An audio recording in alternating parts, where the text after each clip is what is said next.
दोस्तों, आपने कई बार लोगों को कहते सुना होगा कि मेरे नसीब में ही नहीं है, या नसीब में होता तो जरूर मिल जाता, या फिर यह कहावत कि नसीब से ज्यादा किसी को नहीं मिलता जरूर सुनी होगी। आज मैं नसीब की बात इसलिए कर रहा हूँ क्योंकि आज की कहानी नसीब का लिखा एक रोचक कहानी इसी विषय पर आधारित है। इस इंटरेस्टिंग हिंदी स्टोरी को पूरा जरूर सुनिए। 15वीं सदी की यह कहानी है। किसी एक गांव में बहुत ज्ञानी पंडित रहा करता था। पंडित आजू बाजू के सारे ही गांवों में बहुत प्रख्यात था और इसी वजह से धनवान भी। पंडित का परिवार ज्यादा बड़ा नहीं था।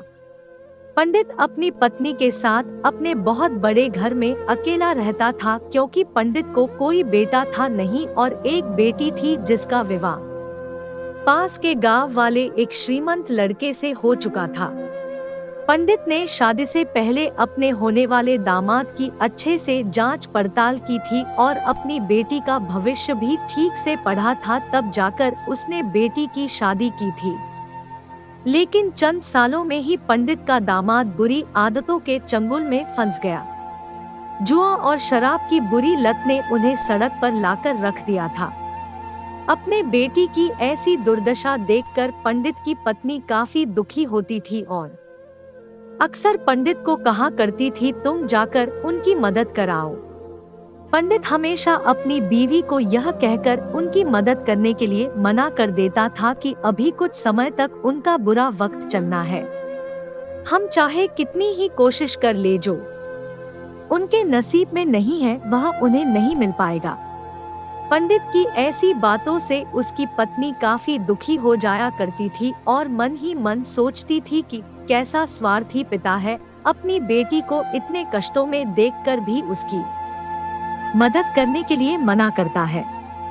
आखिर भगवान ने जो इतना सारा धन धान्य दिया है उसका क्या करेंगे? हमें कोई और औलाद भी तो है नहीं, ले देकर एक यही बेटी है और उसके लिए भी कुछ नहीं करेंगे तो किसके लिए करेंगे? पंडित ऐसा नहीं सोचता था। ऐसा नहीं है कि पंडित अपनी पुत्री से प्रेम नहीं करता था, लेकिन उसने अपनी पुत्री की कुंडली इतने अच्छे से पढ़ी थी और वह यह पहले से ही जानता था कि वह चाहे किसी भी लड़के से शादी करती, लेकिन उसके जीवन में यह समय आने वाला ही था और बिना इसे भुगते उसको छुटकारा नहीं मिलने वाला था। एक दिन खाने पीने के लिए भी मोहताज हो चुके पंडित के बेटी और दामाद उसके घर पर आए। पंडित ने और उसकी बीवी ने दोनों का खूब आदर सत्कार किया और खूब अच्छा खाना खिलाया। बेटी और दामाद की पंडित से सहायता मांगने की हिम्मत ना हुई, इसलिए वह बिना बोले ही वापस अपने घर को लौटने लगे। लेकिन माँ तो माँ होती है। पंडिताइन से रहा नहीं गया और बिना पंडित की इजाजत के उसने चोरी छुपे बूंदी के लड्डू बनाकर उसमें सोने के सिक्के रख दिए और बेटी और दामाद को दे दिए ताकि बेटी और दामाद की कुछ आर्थिक सहायता हो सके।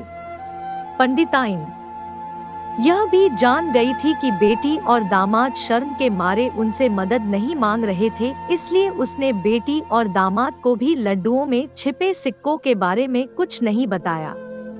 जाहिर सी बात है कि जब वो लोग घर पर जाकर लड्डू खाएंगे तो उन्हें उसमें सोने के सिक्के मिल जाएंगे। इस तरह बिना उनके मांगे ही उन तक मदद पहुंच जाएगी, सोचकर पंडिताइन मन ही मन अपने बेटी की मदद करने के लिए खुश होने लगी। पंडित के दामाद और बेटी उन दोनों का आशीर्वाद लेकर अपने घर के तरफ रवाना हो गए। उन दिनों गाड़ियां तो होती नहीं थी, घोड़ा गाड़ी या बैलगाड़ियां चलती थी। पैसे ना होते तो और चीजों की लेन देन से भी व्यापार होता था। बेटी और दामाद का गांव पंडित के घर से कोसों दूर था, फिर भी पैसों की कमी के चलते वह चलकर अपने गांव की तरफ निकल पड़े। थोड़े दूर ही चले थे कि पंडित की बेटी के पैर में मोच आ गई और अब उसको चलना भी मुश्किल हो गया। पंडित के दामाद ने जब देखा कि उसकी बीवी अब बिल्कुल चलने में सक्षम नहीं है, तो उसने एक टांगा अपने घर तक किराए पर ले लिया। दोनों पति पत्नी टांगे में बैठकर घर तक पहुंच गए, लेकिन टांगे वाले को देने के लिए उनके पास पैसे नहीं थे, इसलिए पंडिताई ने जो बूंदी के लड्डू उन्हें दिए थे वही किराए के तौर पर उस टांगे वाले को दे दिए। टांगे वाला बूंदी के लड्डू को लेकर वहां से चला गया। टांगे वाला अपने घर की तरफ जा रहा था, तब उसे एक हलवाई की दुकान दिखी। उसने सोचा कि थोड़े से बूंदी के लड्डुओं से मेरे घर के लोगों का पेट थोड़ी भरने वाला है, इससे अच्छा मैं इन बूंदी के लड्डुओं को बेचकर उनसे कुछ चावल खरीद लेता हूँ। टांगे वाले ने बूंदी के लड्डू हलवाई को बेच दिए। जिस गांव में वह हलवाई रहता था, उसी गांव में एक आदमी ने अपने घर पर पूजा रखी थी और उसी पंडित को उस पूजा के लिए बुलवाया था। पूजा में लगने वाले प्रसाद के लिए उस आदमी ने उसी हलवाई से बूंदी के लड्डू लिए जहां पर उस टांगे वाले ने बेचे थे। हलवाई ने भी उस आदमी को टांगे वाले से खरीदे हुए लड्डू ही पहले दिए ताकि वह खराब ना हो जाए, क्योंकि वह नहीं जानता था यह लड्डू कब बने हैं। पूजा खत्म होने पर दक्षिणा और बूंदी के लड्डू लेकर जब पंडित अपने घर आया और खाना खाने बैठा तो प्रसाद में लाए बूंदी के लड्डू खाते वक्त लड्डू से सोने का सिक्का निकला। इस घटना को देखकर पंडिताइन की आंखों से आंसू बहने लगे। पंडित ने जब पंडिताइन से उसके रोने का कारण पूछा तो पंडिताइन ने पंडित को सब कुछ बताया और पंडित से उनकी बातों पर भरोसा न करने के लिए माफी मांगी।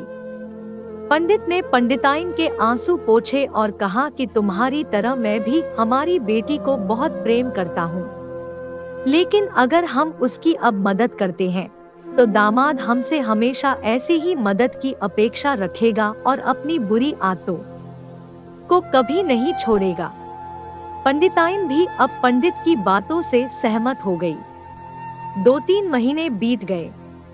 पंडित के दामाद और बेटी फिर से एक बार उसके घर आए और इस बार उनकी परिस्थिति पहले से बेहतर थी, क्योंकि पिछली बार खाली हाथ जाने के बाद दामाद ने नया काम शुरू किया था और अपनी सारी बुरी आदतें भी छोड़ दी थी। दोस्तों, नसीब का लिखा नहीं बदलता। यह कहानी आपको कैसी लगी? क्या आप भी नसीब पर भरोसा रखते हैं या फिर आप उन लोगों में से हैं जो अपना नसीब खुद अपने हाथों से लिखना चाहते हैं?